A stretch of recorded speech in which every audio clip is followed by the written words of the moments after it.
প্রেম করে ছাড়াছাড়ি হলে তাকে বলে ব্রেকআপ, বিয়ের পর ছাড়াছাড়ি হলে সেটা নাকি ডিভোর্স।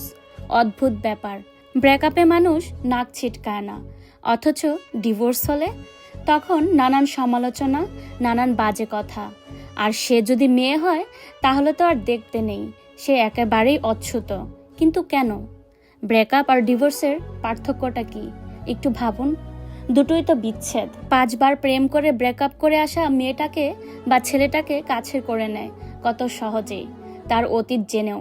5-10টা প্রেম করে ফুর্তি আনন্দ করে বিছানা শেয়ার করেও কেউ যদি ধোয়া তুলসী পাতা হয়ে যায়, তাহলে বিয়ের পর ছাড়াছাড়ি হলে সেটাতেই কেন সিলমোহর পড়বে, সেটাতেই স্ট্যাম্প পড়ে, তখন সে হয়ে যায় ডিভোর্সি। বাহ রে বাহ।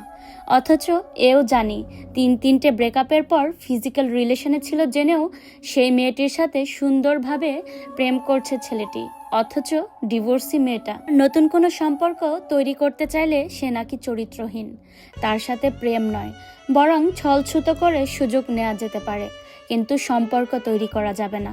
তখন নৈব নৈব চ। হ্যাঁ, এটাই হয়। 10 বার প্রেম করে 10 বার ছেড়ে দেওয়া যায়। মনোরঞ্জনের জন্য সব কিছু করা যায়, ইচ্ছে হলে থাকা যায়, ইচ্ছে হলে ছাড়া যায়। একজনের সাথে প্রেম করতে করতে অন্যজনের সাথেও সম্পর্ক রাখা যায়, ঝুড়ি ঝুড়ি মিথ্যে বলা যায়, ইচ্ছে মতো ঘুরে বেড়ানো যায়। নতুন নতুন মানুষের সাথে নতুন নতুন মজা নেওয়ার জন্য করে বুক করা যায়। আজ এর প্রেমিক হিসেবে, কাল ওর প্রেমিকা হিসেবে ভাবা যায় কত অপশন। এসব করে ছাড়াছাড়ি হলে সেটাকে শুধু বলে ব্রেকআপ, তারপর গঙ্গার জল ছিটিয়ে নিজেকে শুদ্ধ করে নেওয়া। আহা, কি অপূর্ব ঘটনা। ডিভোর্স তো নয়, ব্রেকআপ তো। আবার নতুন সাথী খুঁজো। ব্রেকআপের পর তো কোনো দাগ হয় না, ডিভোর্স মানেই দাগি। তখন তুমি আসামি, লোকে বলবে তুমি না ডিভোর্সি। বিবাহ বিচ্ছেদ তো বেশিরভাগ ক্ষেত্রেই দুইজনের মুক্তি, কিন্তু প্রেমের বিচ্ছেদে একজনের ভয়ঙ্কর যন্ত্রণা আর অন্যজনের কেটে পড়া।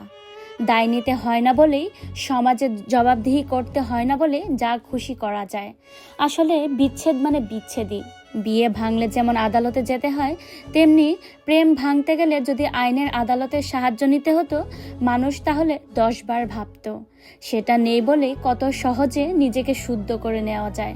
বিয়ে ভাঙার নাম যদি ডিভোর্স হয়, তাহলে প্রেম ভাঙার নামও ডিভোর্স হোক।